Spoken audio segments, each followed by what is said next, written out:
अर्थात pure science की श्रेणी में विज्ञान को रखने में दिक्कत है। राजनीति विज्ञान एक ऐसा सब्जेक्ट है जो मानव से परिवार, परिवार से समाज, समाज से राष्ट्र व अंतर्राष्ट्रीय जगत का अध्ययन क्षेत्र उसके अंतर्गत किया जाता है।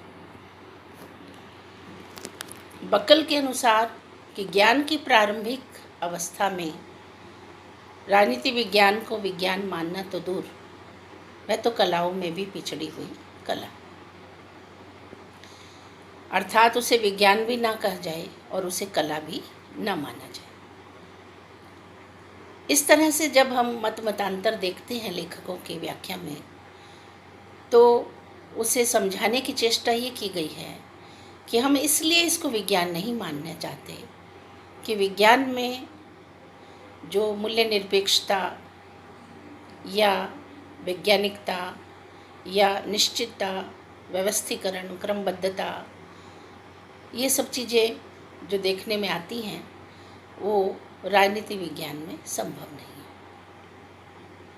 लेखकों ने अपने अपने तरीके से समझाने का प्रयास किया कि जिसमें निश्चित रूप से कुछ ना कहा जा सके उसे हम विज्ञान की श्रेणी में नहीं रखेंगे, हम इसको कला की श्रेणी में भी नहीं रखेंगे, क्योंकि जिस चीज़ को हम देखते हैं परिणाम उसके विपरीत आता है। न तो भविष्यवाणी संभव है, न निश्चित परिणाम संभव है, न निष्कर्ष निकाला जाता है। विज्ञान की तरह इसमें वो बातें नहीं मिलती जो प्रैक्टिकल में संभव होती। दूसरी तरफ राजनीति विज्ञान को विज्ञान मानने वालों का कहना है कि इसमें क्रमबद्धता भी है, व्यवस्थीकरण भी है, तकनीक का प्रयोग भी संभव है, भविष्यवाणी भी की जा सकती है, वो सारी बातें नापतोल भी किया जा सकता है, वो बातें संभव है जो विज्ञान की श्रेणी में नहीं रखने वाले कह रहे हैं। हम कहते हैं कि वह बातें इसमें संभव है। संभव के लिए प्रैक्टिकल क्या बताया जाता है कि जैसे क्रमबद्धता ये शब्द लिया जाए तो क्रमबद्धता का मतलब है सिस्टमेटिकल ढंग से कोई भी कार्य को संपन्न किया जाए। जैसे चुनाव है तो चुनाव में सबसे पहले अधिसूचना जारी हुई, चुनाव की तिथियां डिटेल पूरी आ जाती है, कब नामांकन भरा जाएगा, कब नामांकन की जांच होगी, कब नामांकन पत्र वापस ले सकते हैं, किस दिन वोटिंग होगी, किस दिन काउंटिंग होगी, किस दिन रिजल्ट होगा। हर चीज़ व्यवस्थित ढंग से, क्रमबद्ध ढंग से होती। व्यवहार में ये भी देखने में आता है कि मानव के स्वभाव में यहाँ एक रूपता भी कभी कभी बहुत ज़्यादा देखने को मिलती, एक विचारधारा। इसी तरह से चुनावी परिणामों से पहले ही सर्वे के माध्यम से अनुमान और संभावनाएं भी लगा ली जाती हैं कि परिणाम क्या होंगे।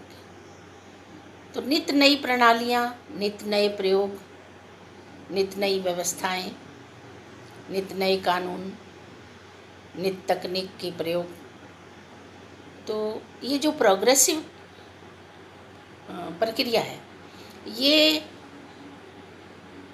वर्तमान चुनावी प्रणाली ले लें या कोई भी कार्य ले लें, कार्य योजना ले लें, उसमें ये सब सिस्टमेटिकल आपको दिखाई दे सकता है। तो जो लेखक राजनीति विज्ञान को विज्ञान नहीं मानना चाहते, उनके आधार पर तो यदि देखा जाए तो कोई भी बात संभव नहीं है। विज्ञान की प्योर साइंस की श्रेणी में इसको नहीं रखा जा सकता। लेकिन जो इस टॉपिक के विषय के पक्ष में हैं उनका कहना है अनुमान और संभावनाओं के आधार पर जो भविष्यवाणी की जाती है वो लगभग सही सिद्ध हो जाती है। तो हम इसे सौंदर्य विज्ञान की श्रेणी में रख सकते हैं, मौसम विज्ञान की श्रेणी में रख सकते हैं, मौसम विभाग भी कई दफ़ा जिन चीज़ों को डिक्लेयर करता है, कई दफ़ा तो वो बातें बिल्कुल सही निकलती हैं, कई दफ़ा अनुमान और संभावना के आधार पर उसे सही नहीं माना जाता। तो कहने का तात्पर्य ये है, विज्ञान, राजनीति विज्ञान शब्द जो है, जिसका अर्थ नगर राज्य था, धीरे धीरे नगर राज्यों का विकसित और विस्तृत स्वरूप जो है वो राजनीति विज्ञान कहा जाने लगा। तो जो डेवलपमेंट है उस हिसाब से राजनीति विज्ञान को विज्ञान कह सकते हैं, क्योंकि आज चाहे शिक्षा के क्षेत्र में है, तकनीक का पूरा प्रयोग है, नेटवर्किंग हिसाब से बच्चे काम करते हैं, नेट से रिजल्ट आ जाता है, देख लिया जाता है, मार्कशीट निकाल दी जाती है। तो नवाचार है, नवीन प्रयोग है, तकनीक का प्रयोग है। तो हम कह सकते हैं कि प्रत्येक क्षेत्र में जो प्रोग्रेसिव कार्य है उसे विज्ञान की श्रेणी में रखा जा सकता है। विज्ञान से तात्पर्य है विकास और समय अनुसार परिवर्तनशीलता, ये समय की मांग है।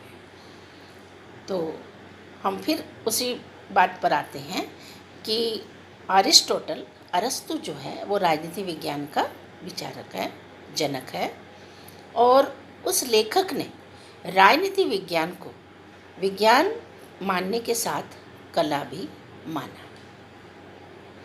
उनका कहना है, सत्यम शिवम सुंदरम की साधना ही कला है,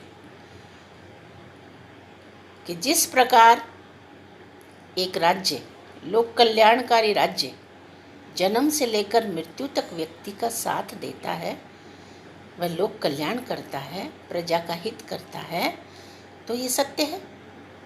निश्चित रूप से राज्य, निश्चित भूभाग, जनसंख्या, सरकार, सार्वभौमिकता, तो जो सरकार है वो इस तरह की नीतियों का प्रतिपादन करती है, संवैधानिक प्रावधानों को ध्यान में रखकर कि अधिकाधिक मात्रा में जनता का कल्याण।